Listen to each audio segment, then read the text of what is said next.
Et si aujourd'hui étaient les premiers jours du reste de ta vie? Pas demain, pas lundi, pas le 1er janvier, mais aujourd'hui. Parce que la vérité est que beaucoup de personnes ne vivent plus réellement. Elles survivent plutôt. Elles avancent par habitude. Elles se lèvent sans enthousiasme. Elles travaillent sans vision. Elles rêvent sans agir. Elles prient sans croire. Elles vivent avec le poids de leurs erreurs passées, de leurs échecs, de leurs regrets et de toutes les occasions qu'elles pensent avoir manquées. Elles regardent leur vie et elles se disent « J'aurais dû commencer plus tôt. J'aurais dû prendre une autre décision. J'ai perdu beaucoup trop de temps. C'est trop tard maintenant. » Mais aujourd'hui, j'aimerais te dire quelque chose. Tant que tu es encore en vie, Dieu n'a pas terminé avec toi. Tant que tu respires encore, une nouvelle histoire peut encore être écrite. Tant que ton cœur bat, tu as encore la possibilité de recommencer. Parce que dans la Bible, Dieu est le spécialiste des nouveaux départs. Il donne une nouvelle chance à Pierre après son reniement. Il transforme Paul après avoir persécuté les chrétiens pendant plusieurs années. Il restaure Samson après sa chute. Il relève David après son péché. Il peut aussi te relever. Le problème n'est pas que les gens tombent. Le problème est qu'ils s'installent dans leur chute. Ils construisent carrément une maison dans leur regret. Ils font de leurs erreurs une identité. Ils deviennent prisonniers de leur passé. Alors aujourd'hui, je veux te montrer comment recommencer ta vie. Pas avec des phrases motivantes, pas avec de la pensée magique, mais avec des principes concrets que tu peux appliquer dès aujourd'hui. Parce qu'une vie peut changer beaucoup plus vite qu'on ne le pense lorsqu'on prend les bonnes décisions. Premièrement, arrête d'attendre de te sentir prêt. Voici l'un des grands mensonges qui détruit les destinées. Je vais commencer quand je serai prêt. Mais personne n'est prêt. Personne. Les futurs entrepreneurs n'est pas prêts. Les futurs écrivains n'est pas prêts. Les futurs prédicateurs n'est pas prêts. Les futurs leaders n'est pas prêt non plus. La personne qui réussit n'est pas celle qui était prête. C'est celle qui a commencé malgré ses peurs. Nous croyons souvent que la motivation produit l'action, alors que pas du tout. En réalité, c'est l'action qui produit la motivation. Tu n'as pas besoin d'être motivé pour commencer. Tu as tout simplement besoin de commencer pour devenir motivé par après. Combien de personnes attendent depuis des années? Elles attendent le bon moment, le bon âge, la bonne opportunité, la bonne situation. Et pendant qu'elles attendent, leur vie reste exactement la même. Le bon moment n'existe pas. Le bon moment est celui que toi, tu as décidé de créer aujourd'hui. Maintenant, juste après cette vidéo, c'est le moment de commencer. Deuxièmement, fais l'inventaire de ta vie. Avant de construire une nouvelle vie, il faut savoir où tu en es. Imagine un capitaine de navire. Peu importe la destination qu'il choisit, s'il ne connaît pas sa position actuelle, il ne pourra jamais tracer sa route. La plupart des gens veulent changer de vie, mais refusent d'être honnêtes avec eux-mêmes. Pose-toi ces questions. Où suis-je spirituellement? Où suis-je financièrement? Où suis-je physiquement? Où suis-je émotionnellement? Où suis-je dans mes relations? Quelles sont les habitudes qui détruisent ma vie? Quelles sont celles qui la construisent? Prends une feuille et écris. Sois brutalement honnête avec toi-même. Pas pour te condamner, mais pour t'orienter. Tu ne peux pas corriger ce que tu refuses de reconnaître. Troisièmement, arrête de t'identifier à ton passé. Certaines personnes ne vivent plus dans le présent. Elles vivent dans un ancien chapitre, dans une erreur, un échec, une déception, une trahison, un divorce, une faillite, une chute spirituelle. Elles passent leur temps à regarder dans les rétroviseurs. Imagine conduire une voiture en regardant constamment derrière toi. Tu vas finir par faire un accident, n'est-ce pas? Ton passé est une référence, pas une résidence. Tu peux apprendre de lui, mais tu ne dois pas vivre dedans. L'apôtre Paul disait ceci: oublions ce qui est en arrière et me portant vers ce qui est en avant. Il ne disait pas que son passé n'existe pas. Il disait qu'il refuse d'en faire une prison. La question n'est pas qu'as-tu fait hier? La question est que vas-tu faire maintenant? Quatrièmement, choisis une direction claire. L'une des raisons pour lesquelles beaucoup de gens stagnent est simple. Ils n'ont aucune direction. Ils veulent une meilleure vie, mais laquelle? Ils veulent réussir, mais dans quoi? Ils veulent changer, mais comment?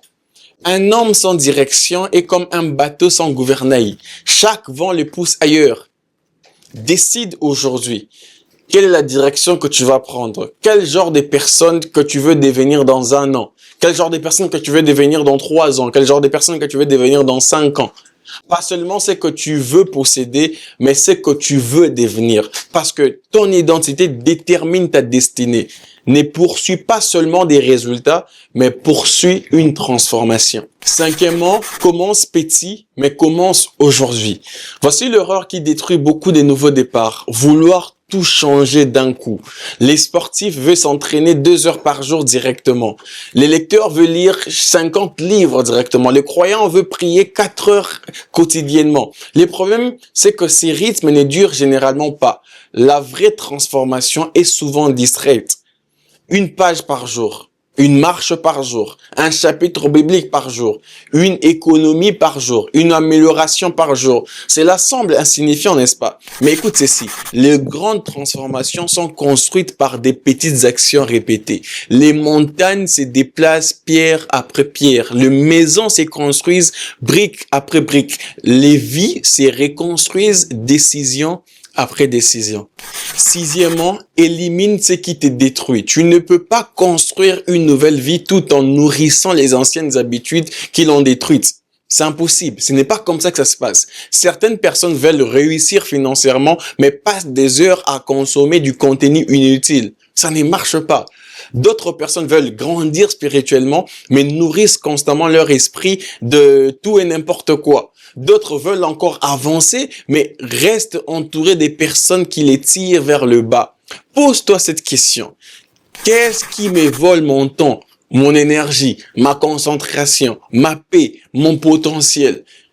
Puis commence à couper, tout simplement. Tout jardinier sait ce qu'il faut parfois tailler pour permettre la croissance. Ton avenir exige certaines séparations.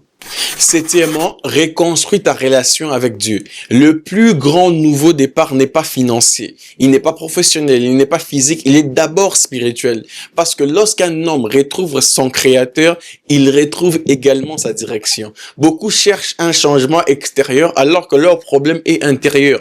Ils veulent changer leurs circonstances sans changer leur cœur. Mais Dieu travaille souvent dès l'intérieur vers l'extérieur. Prends du temps chaque jour à prier, lire la Bible, méditer la parole, cherche la présence de Dieu, non pas comme une obligation religieuse, mais comme une nécessité vitale. Ta vie ne peut jamais être plus forte que ta fondation spirituelle. Huitièmement, deviens responsable de ta vie. Voici les moments où beaucoup de personnes arrêtent d'avancer. Elles cherchent un coupable. Les gouvernements, leur famille, leurs patrons, leur passé, leur enfance, leurs circonstances. Bien sûr, certaines injustices existent, certaines blessures sont réelles, certaines situations sont difficiles, je n'en disconviens pas du tout. Mais tant que quelqu'un d'autre contrôle ton histoire, tu ne peux pas reprendre ta vie.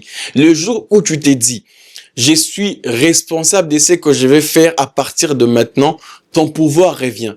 Ta responsabilité est lourde, mais elle est aussi libératrice parce qu'elle te redonne le clé de ta propre vie. Neuvièmement, crée une routine de renaissance. Si tu veux une nouvelle vie, tu as besoin de nouvelles habitudes, pas seulement de nouvelles intentions. Une routine simple peut complètement changer une destinée. Imagine ceci.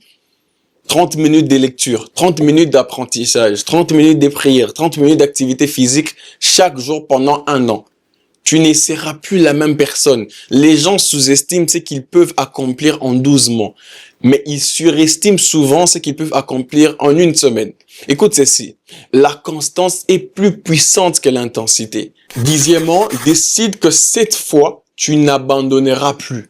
Chaque personne qui a accompli quelque chose d'important a connu des moments où elle voulait abandonner. Noé par exemple, Joseph, David, Paul, tous ont traversé des saisons difficiles. La différence n'était pas l'absence d'obstacles, la différence était leur persévérance. Lorsque tu recommences, attends-toi à rencontrer des difficultés. Des jours où tu n'auras pas envie, des jours où tu voudras retourner en arrière, des jours où tu auras l'impression que rien ne change. Continue quand même. Parce que les résultats visibles sont souvent précédés par une période de croissance invisible. Les racines poussent avant les fruits. Pour finir, si tu retiens une chose de cette vidéo, retiens ceci. Tu n'as pas besoin d'une nouvelle année. Tu n'as pas besoin d'un miracle spectaculaire. Tu n'as pas besoin d'attendre que tout soit parfait. Tu as tout simplement besoin d'un nouveau départ. Aujourd'hui. Je ne parle pas de demain. Je parle d'aujourd'hui. Parce que dans un an, tu auras deux choix. Soit, premièrement, regarder en arrière et regretter de ne pas avoir commencé, ou regarder en arrière et remercier Dieu d'avoir pris la décision qui a complètement changé ta vie. Écoute ceci. Ton passé est terminé. Ton futur n'est pas encore écrit. Et aujourd'hui est les stylos que Dieu te met entre les mains. Alors, écris une nouvelle histoire. Recommence. Pas demain, fais-le maintenant. Si tu as aimé cette vidéo, n'oublie pas de liker, de t'abonner et de partager cela à tes amis aussi. À très bientôt pour une nouvelle vidéo.